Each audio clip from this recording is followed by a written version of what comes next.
దేవుడమ్ము రతన్ టాటా గారు అంటే రతన్ టాటా ఎందుకు ఆయన ఇన్ని దారుణాలు చేస్తున్నారా అన్నది అక్కడికి వెళ్ళాక అర్థమైంది మళ్ళీ.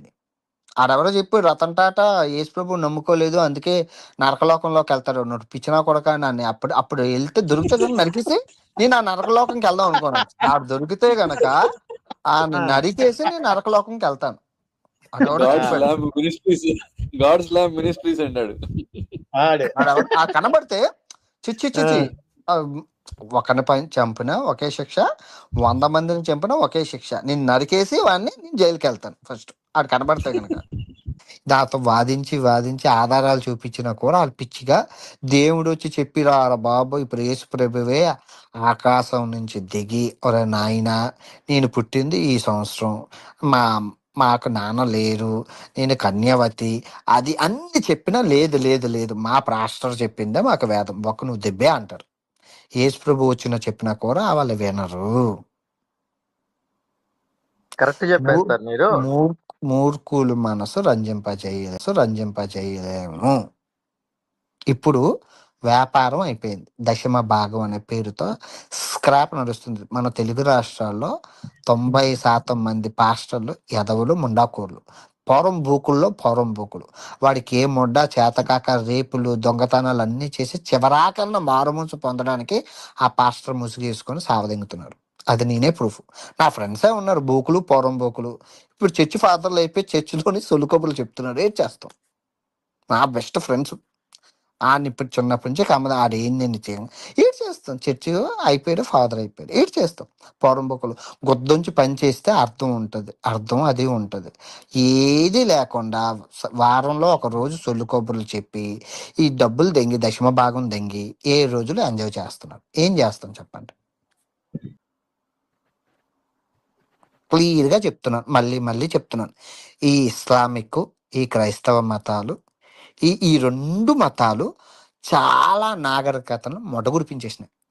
మొత్తం మొడగురిపించేసినాయి అంటే సంక నాకించే మా దేవుడే ఉండాలి, మా దేవుడే గొప్ప ఇప్పటికీ చేస్తున్నారు కదండి.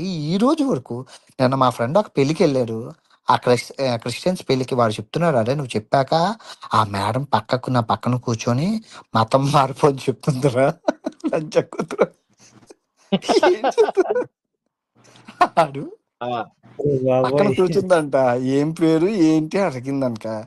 ఏసే నిజమైన దేవుడు. పెళ్ళికొచ్చిందా ఇలా ఉండకుండా నా పక్కన కూర్చొని ఏసే నిజమైన దేవుడు, ఏసే మనల్ని పరలోకం నుంచి రక్షిస్తాడు, యేసు ప్రభువుని నమ్ముకో అంతా విజయమే కలుగుతుంది అని చెప్పి. అరే నేను బాగానే ఉన్నాను, హ్యాపీగా ఉన్నాను, నాకు ఇంకా ఎందుకు అలా చెప్తుందో నీ వీడియో తర్వాత నాకు అర్థమైందిరా. ఈ మత మార్పిడి 2025 ఫిబ్రవరి ఈ తారీఖున ఉన్నదంటే వీళ్ళు మారర్రా అని అన్న. సో ఇది ఎక్కువ అయిపోయింది ప్రజెంట్ మతం. క్రైస్తవ మతం మళ్ళీ మళ్ళీ చెప్తున్నాను, నేను క్రైస్తవ మతంలోకి మా చిన్నప్పుడు నేను మిషనరీ స్కూల్లో చదువుకున్నానండి. అది నా తప్ప అంటే నా తప్పు కాదు, పేదరికం. మా తమ్ముడిని చదివించలేదు, మా అమ్మ నన్ను ఒక్కనే చదివించింది. ఆ చదివించడానికి ఎన్ని తిప్పలు పడ్డాదో నాకు తెలుసు. ఎవడు ఫ్రీగా చదువు చెప్తే ఆడి దగ్గర పరిస్థితి. ట్యూషన్ కూడా ఫ్రీయే. అలాగే మిషనరీ స్కూల్లో నేను జాయిన్ అవ్వాల్సి వచ్చింది. మిషనరీ స్కూల్లో జాయిన్ అయితే వాళ్ళు ఏ రోజు మాకు సోషల్ బుక్ చెప్పలేదు, సైన్స్ బుక్ చెప్పలేదు, ఫిజిక్స్ చెప్పలేదు. ఎకంలోనే ఏది మాకున్న ఈ 8-9 సంవత్సరాలకే మేము 5 గంటలు లేచిపోయి బ్రహ్మే ముహూర్తంలోని కూర్చొని కాదు, మోకారిల్లు అంటే 2 మోకాలు వేసుకొని ఆయన మళ్ళీ మళ్ళీ మోకాల మీద లీనింగ్ కూడా కాదు, మోకరిల్లడం అంటే అది మోకాల మీద వేసి కన్నీటి ప్రార్థన. ఏడుపులు ఎంత అయిపోయేవి, ఏడుపు మొగుడు వచ్చిన మొండలాగా అలాగా మేము 5 నుంచి 6 వరకు ఏడ్చేవాళ్ళం.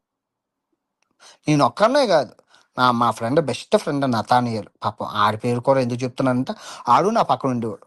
అటు సైడ్ మా ఫ్రెండ్ అంటే మేము హైట్ ప్రకారం రోల్ నెంబర్ల ప్రకారం కూర్చోబెడతారు కాబట్టి నా ఫ్రెండ్ నతానియలు ఇటు సైడ్ ఉన్నోడు, ఇటు సైడ్ అశోకు. ముగ్గురు ఏడుస్తూనే ఉండేవాళ్ళం. ఎందుకు ఏడ్చేవాళ్ళమో మాకు తెలియదు. వాళ్ళు ఏడ్చేవాళ్ళు, మేము ఏడ్చేవాళ్ళం. యేసు ప్రభు మొత్తం అలా ఏడుస్తూనే ఉండేవాళ్ళం. అది మా తప్పు కాదు.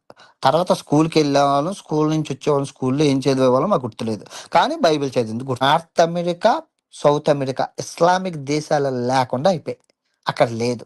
ఈ ఇస్లామిక్ దేశాలు చూసుకున్న మొత్తం ఈ బెల్ట్ అంతా నాశనం చేశారు.